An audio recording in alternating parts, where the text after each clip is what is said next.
Malaya பல்கலைக்கழகத்தில் உள்ள ஒரு கன்வீனியன்ஸ் ஸ்டோரில் பல்வேறு வகையான 366 சாண்ட்விச்களை விநியோக சப்ளை செய்த ரொட்டி நிறுவனம் மற்றும் இயக்குனர் மீது போலி ஹலால் முத்திரையை பயன்படுத்தியதாக 12 குற்றச்சாட்டுகள் கொண்டு வரப்பட்டன. ஷேக் அண்ட் பேக் கேஃபே சென்டரியான் புர்ஹாட்டின் இயக்குனரான 65 வயதுடைய யூ சேம் யோன் 366 சாண்ட்விச் உணவுப் பொருட்களை வழங்க முன்வந்தார் என்பது 6 குற்றச்சாட்டுகளில் கண்டறியப்பட்டது.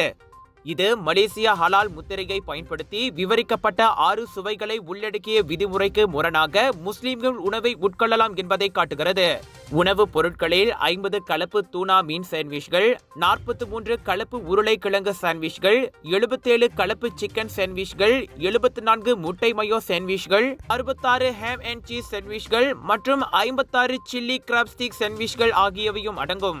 நீதிபதி ஷரிலிசா வர்னோ மற்றும் நோர் ருசிலாவத்தி மொஹம்மத் நோர் ஆகியோர் முன்னிலையில் கொண்டுவரப்பட்ட குற்றச்சாட்டுகளை அமெரிக்காவின் நிரந்தர குடியிருப்பு வாசி தகுதியை கொண்டிருக்கும் யூ சேம் யூன் மறுத்தார்.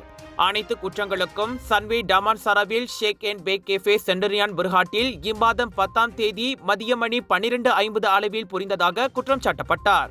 அனைத்து குற்றச்சாட்டுகளுக்கும் யூ சேம் யூனுக்கு 1,30,000 ரிங்கேட் ஜாமீன் வழங்க நீதிமன்றம் அனுமதித்ததோடு அவரது கடப்பிதழை ஒப்படைக்கும்படி உத்தரவிட்டது. இந்த வழக்கு மார்ச் 5ஆம் தேதிக்கு ஒத்திவைக்கப்பட்டது.